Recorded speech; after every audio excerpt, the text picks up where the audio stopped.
আমার নিজের বাগানের হারভেস্ট করা মিষ্টি কুমড়া যখন আমার ডাস প্রতিবেশীর জন্য নিয়ে যাই, তো দেখুন আমি আমার আশেপাশে তো সবাই ডাস।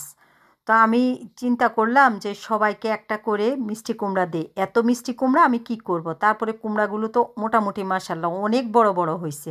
সেই হিসাবে আমার একজন ডাস প্রতিবেশী, ওনারা দুজনই মুরব্বী বয়স্ক, হাজব্যান্ড ওয়াইফ থাকে, ওনাদের ছেলেমেয়েরা অস্ট্রেলিয়াতে থাকে, 3 ছেলে মেয়ে। তো ওনাদেরকে এই কুমড়োটা দিলাম। দেওয়ার পর ওনারা যথেষ্ট খুশি। এভাবে সব পরিবারকে, অন্যরা আবার বয়স্ক না, ওনাদের ছেলে মেয়ে সহই থাকে। তো সবাইকে একটা করে দিলাম। তো আমার মনে হলো ওই ভিডিও করাটা ওনারা পছন্দ করে না, সে কারণে বাকিগুলো আমি আর ভিডিও করিনি।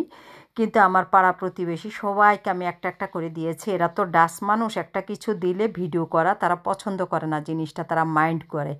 তা আমার মনে হয়েছে এইখানে ভিডিওটা করতে গেছে, এখানে তারা হাসি খুশি ছিল, কিন্তু কেন জানি আমার মনে হয়েছে এখানে মানে ভিডিওটা করা উচিত হচ্ছে না। কারণ একটা মানুষকে একটা জিনিস দিতে গিয়ে যদি ভিডিও করি, সে মানুষটা জিনিসটা হয়তো ভালোভাবে নেবে না, সে কারণে আমি আর ভিডিও করিনি।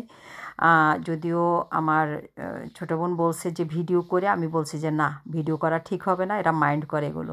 তো যাই হোক, ভালো থাকবেন সবাই। আমার নিজের গার্ডেনে হারভেস্ট করা এগুলো খুবই ভালো লাগতেছে, সবাইকে দিয়ে। আল্লাহ হাফেজ।